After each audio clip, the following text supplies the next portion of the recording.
Bonjour à tous, bienvenue sur cette vidéo. Aujourd'hui, un format un peu novateur. Donc, j'ai voulu vous livrer mon témoignage d'entrepreneur, vous l'aurez compris, suite à cette pandémie de Covid-19 et les conséquences, notamment le confinement de 2 mois qui nous a tous touchés, à la fois collectivement et de manière individuelle. Donc, j'ai eu envie de vous faire une vidéo pour vous parler de tout ça et donc vous livrer mon témoignage, mon retour d'expérience en tant qu'entrepreneur, en tant qu'individu, en tant que parent aussi. Et j'ai pas voulu faire comme on voit beaucoup et comme on a beaucoup vu sur les réseaux sociaux, des gens qui vous disent comment tirer le meilleur parti de ce confinement, comment être productif pendant le confinement, comment utiliser vraiment ce temps pour faire des choses intéressantes.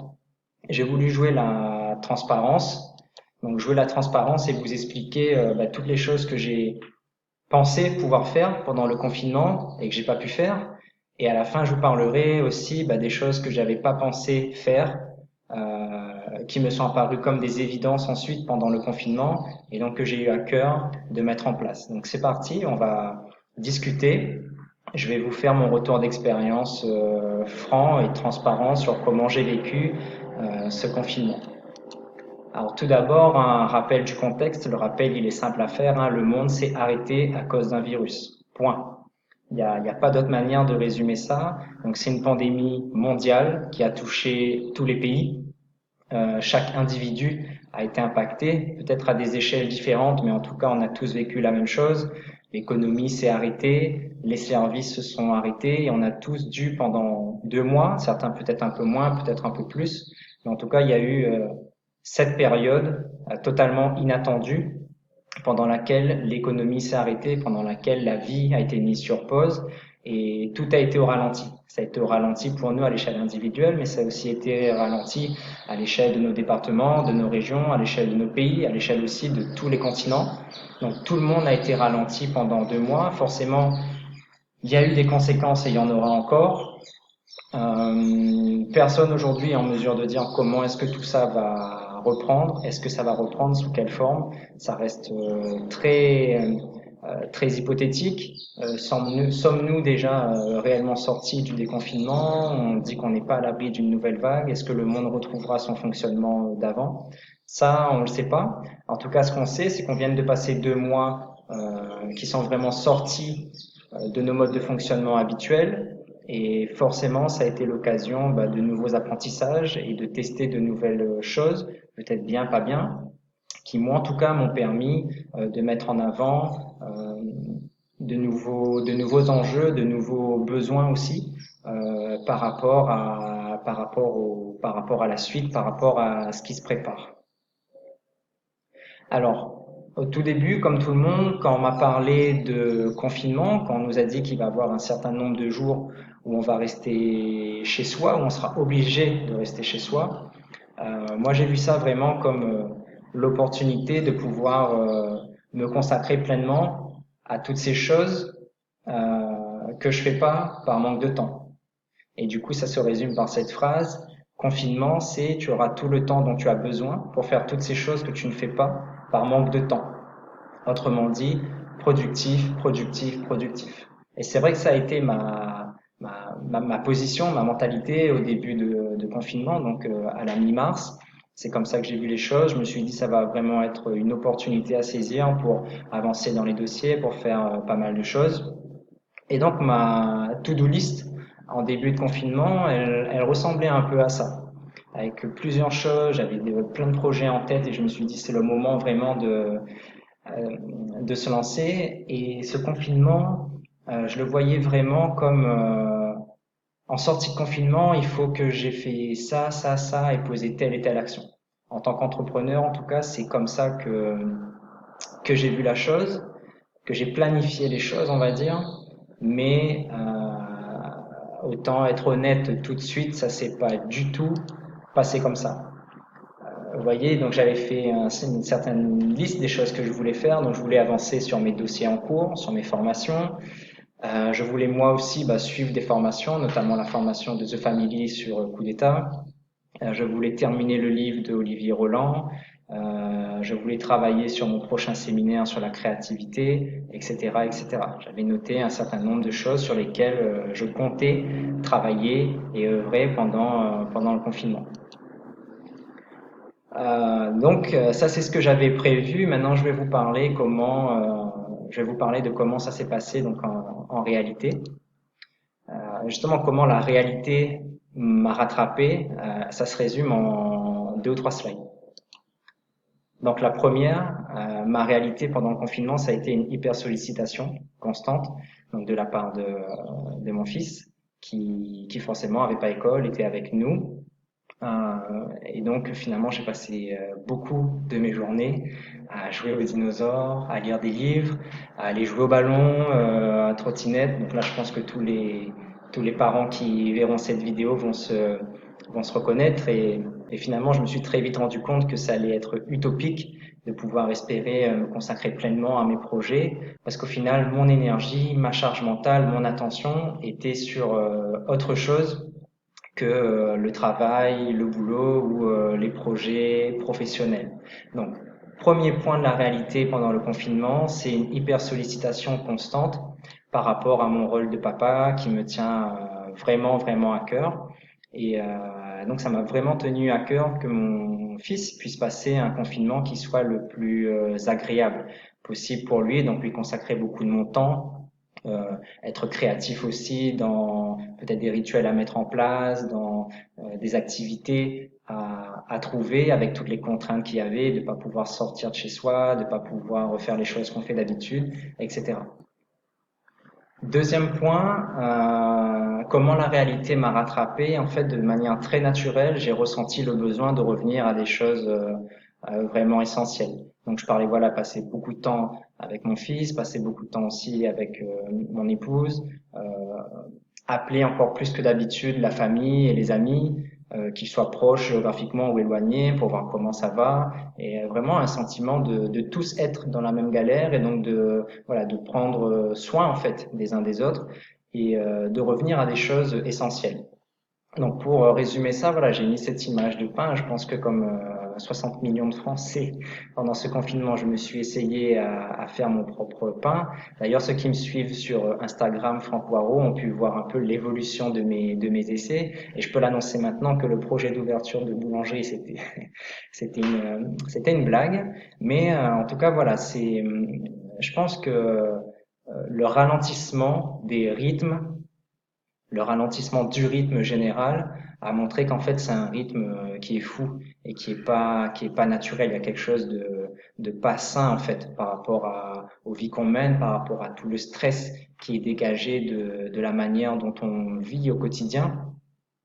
Et donc ça c'est quelque chose qui m'a vraiment marqué dans le confinement, c'est de voir comment on pouvait avoir des journées qui étaient constituées de beaucoup de choses, mais qui n'étaient pas basiques, qui n'étaient pas vitales, et finalement que nos journées étaient constituées de peu de moments qui nous font réellement du bien.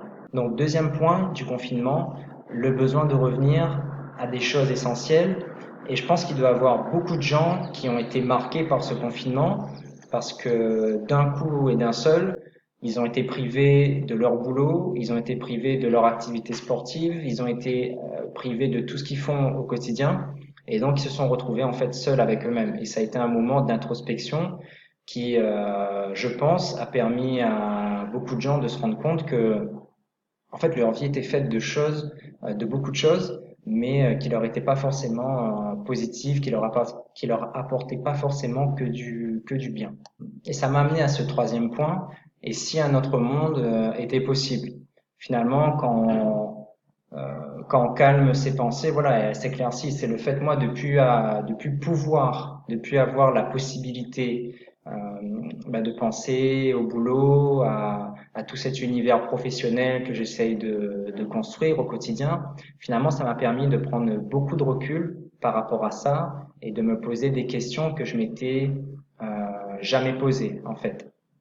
Et de vraiment me dire, c'est pas tellement le moment d'être productif, mais c'est peut-être le moment de faire des choses nouvelles d'une manière qui a jamais été faite jusqu'à maintenant. Et donc là, on est à peu près à plus d'un mois en fait, à plus d'un mois de confinement. Et c'est là où je me suis dit comment est-ce que je peux me réinventer moi-même dans mon travail d'accompagnant, de consultant, de formateur, et qu'est-ce que je peux proposer aux autres entrepreneurs pour les aider à traverser cette crise. Donc là, on arrive au bout d'un mois de confinement dans la phase de pivot. Et là, je me suis vraiment demandé comment est-ce que j'ai envie de rebondir. Donc les trois leçons que je retiens de ce confinement, c'est que le temps est précieux et plus que le temps, c'est vraiment la qualité du temps qui est importante. On a tous passé 2 mois où effectivement on a eu beaucoup de temps à disposition, mais finalement, qui a été vraiment maître de ce temps qui est passé? On a tous eu, je pense, l'esprit parasité par la peur du lendemain, par le fait de ne pas pouvoir travailler, le fait de ne pas pouvoir être productif comme on aurait voulu, espérer ou dû l'être. Donc le temps est précieux, certes, mais encore plus, c'est vraiment la qualité du temps qu'on passe qui est importante, et c'est vraiment vers ça que moi j'ai envie de m'orienter. Deuxième leçon, le monde change. C'est une phrase un peu bateau qu'on entend partout et chez tout le monde, et là c'est vraiment devenu une réalité. Le monde change et un virus peut mettre le monde entier sur pause pendant 2 mois. C'est vraiment devenu du concret, du palpable. Et le monde change. Et donc, face à ces changements, qu'est-ce qu'on fait? Qu'est-ce qu'on peut mettre en place pour s'adapter? Et moi, ça a été vraiment la troisième grande leçon de ce confinement, c'est que le digital, c'est vital. On l'a vu, les entreprises qui étaient déjà tout ou partie digitalisées, qui avaient une partie ou toute leur activité sur le net, sont les entreprises qui ont affronté ce début de crise en douceur, qui ont su s'adapter, jongler avec les aléas, notamment avec le prolongement de la durée du confinement, et qui finalement ont pu tirer parti en fait de ce confinement et d'asseoir un peu plus leur position grâce aux outils qu'ils avaient déjà commencé à mettre en place. Donc de mon côté, je me suis dit qu'est-ce que je peux faire aussi moi pour accompagner les entrepreneurs, et ça a été l'opportunité pour moi de tester des choses que j'avais jamais faites, et notamment le conseil en visioconférence.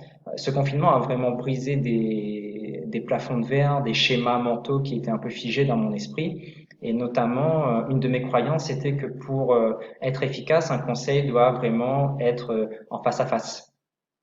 Et ce que j'ai pu voir, c'est en fait le télétravail est devenu la norme pendant ces 2 mois. Et les conseils que j'ai faits, je les ai tous faits donc en visioconférence. Et je me suis rendu compte de deux choses. Premièrement, c'est pas vrai. Un conseil peut être efficace, voire encore plus efficace en visioconférence qu'en présentiel. Deuxième point, le fait d'être en visioconférence, ça me permet moi d'avoir des amplitudes horaires élargies, plus flexibles, et également d'aller pouvoir toucher des entrepreneurs dans d'autres régions géographiques. En visioconférence, voilà, ces derniers temps, j'ai pu accompagner des gens forcément de la Martinique, aussi de la Réunion, mais également des entrepreneurs basés au Maroc, basés en Allemagne. Donc, le fait de passer du physique à la visioconférence m'a permis d'élargir en fait mon spectre et ma sphère d'influence, et ça a été une grande leçon que je retiens vraiment de ce confinement. Et ce qui est ressorti de ces échanges avec les entrepreneurs, donc c'était des échanges de 30 minutes que j'avais mis en place, donc 30 minutes de coaching offert pour discuter avec des porteurs de projets qui veulent se lancer dans l'entrepreneuriat, des gens qui ont saisi l'opportunité de ce confinement pour se dire ok, comment est-ce que j'ai envie de voir la suite? Est-ce que c'est pas le moment finalement dans cette période de crise, et le risque est déjà tellement présent, peut-être que j'en prends pas tellement plus à enfin me lancer dans l'entrepreneuriat. Donc j'accompagnais ces personnes-là. Et j'accompagnais également des entrepreneurs qui ont déjà une activité qui tourne et qui ont vraiment senti l'impact de cette crise sur eux, et qui ont envie aussi de s'orienter vers de nouvelles solutions, vers de nouveaux produits, de nouveaux services un peu se réinventer. Et finalement, le besoin de se réinventer pour sortir de cette crise, pas tellement sortir plus grand, mais ne serait-ce que sortir vivant, c'est quelque chose qui est ressorti de tous les échanges que j'ai pu avoir avec des entrepreneurs. Et je me suis dit, mais qu'est-ce qu'on peut proposer à des entrepreneurs? Quelles solutions on peut donner par rapport à un problème qu'on connaît pas? Aujourd'hui, personne n'est en mesure de vous dire quel sera le monde dans une semaine, dans 2 semaines, dans un mois, encore moins dans un an, 5 ans. Toutes les prévisions qui avaient été faites jusque-là doivent être revues et on nage dans un flou total. Donc, il y a 3 clés pour sortir de ça. Il y a la réactivité, il y a l'adaptabilité et la seule arme qui permet à une entreprise de le faire, c'est la créativité. Et donc finalement, moi, pendant ce confinement, je suis revenu à cette thématique de la créativité, qui est une thématique qui m'est chère. Je fais des formations sur la créativité, je fais des séminaires, des conférences, des masterclass, et c'est un sujet que j'aime beaucoup et que je trouve intéressant de tout temps. Ça permet vraiment de trouver des solutions nouvelles, de pouvoir aller chercher de nouvelles parts de marché, de se positionner sur des segments nouveaux. Et là, cette crise met en avant que les entreprises créatives sont celles qui vont pouvoir sortir de cette crise. Et je me suis dit, comment est-ce que je peux diffuser ce message au plus grand nombre? Et donc, je me suis dit que j'allais me lancer dans la rédaction d'une ressource, donc d'un e-book, qui permettra aux entrepreneurs de développer leur créativité et de voir comment est-ce qu'elle peut être utile à leur business. Donc, si vous m'avez suivi jusque-là, pour vous remercier, j'aimerais vous montrer en fait un extrait de ce guide d'auto-coaching sur la créativité, donc que j'ai créé pendant le confinement. Il est composé de 2 parties. Donc, c'est un guide d'auto-coaching. On va voir pourquoi, et il permet de booster sa créativité en tant qu'entrepreneur. Et en fait, le message clé de ce guide, c'est de se dire que la créativité, on peut vraiment l'avoir de 2 manières. Ici, vous avez une image. Alors, qu'est-ce qu'on voit? Je vous laisse 2 secondes de réflexion. Qu'est-ce qu'on voit? On voit soit un lapin, soit un canard. Mais au final, peu importe. L'idée, c'est de dire qu'il y aura toujours 2 façons d'aborder la créativité quand on est entrepreneur. Soit on peut la voir comme une simple fantaisie, soit on peut la voir comme une arme redoutable pour le business. Et développer sa capacité à avoir des idées nouvelles, c'est ça qui fera la différence en cette sortie de crise pour un entrepreneur. Donc une fois que ça c'est dit, qu'est-ce qu'on fait? Eh ben, il y a 2 phases. La première phase, c'est d'avoir des clés pour booster sa créativité. Donc j'en ai dénombré 6 et je vais vous en montrer 2 d'entre elles. Donc la première, la clé numéro 1 de la créativité, c'est alimenter son cerveau par un apport constant de nouvelles connaissances. Donc continuer à aller chercher des informations nouvelles, c'est vraiment ça la clé de la créativité. Donc toutes les idées sont issues d'un terreau interne qu'il faut alimenter en continuant d'apprendre tout au long de la vie. La créativité est une compétence, un art qui se travaille. Sans labeur, sans sueur, on a rarement de bonnes idées. La clé numéro 2 de la créativité, c'est d'alterner entre périodes de travail intense et moments total de déconnexion. On l'a vu pendant ce confinement, on a tous été déconnectés de manière plus ou moins totale, donc pendant une longue période de 2 mois, et ça a permis à certains d'avoir des idées nouvelles, de se réinventer, de se repositionner. Parce qu'effectivement, quand il y a trop d'informations, ça fonctionne plus. Quand on est dans un rythme trop effréné, on sature et on n'arrive plus à réfléchir. Quand on fait une pause, le cerveau conscient se repose justement et pense à autre chose, tandis que le subconscient profite pour assimiler, trier et ranger les nouvelles informations. Résultat, la bonne idée vous saute dessus. Donc, clé numéro 2 pour être créatif, pour booster sa créativité, c'est alterner entre périodes de travail intense et moments de déconnexion. Il y a 4 autres clés comme ça qui sont listées dans cette ressource. Et ensuite, on passe à une phase d'auto-coaching, où là, c'est une série d'exercices, de jeux, d'énigmes à résoudre pour appliquer ces clés. Pour appliquer ces clés, Et après, on peut aller encore plus loin pour voir comment très concrètement appliquer ces clés, ces outils, ces méthodes à notre business. Donc si ça vous intéresse d'en savoir plus, c'est très simple, vous pouvez télécharger le guide complet en cliquant sur le lien dans la description de cette vidéo. Donc je vous dis à très vite de l'autre côté et prenez soin de vous et soyez créatifs pour sortir de ce confinement vivant et grandi.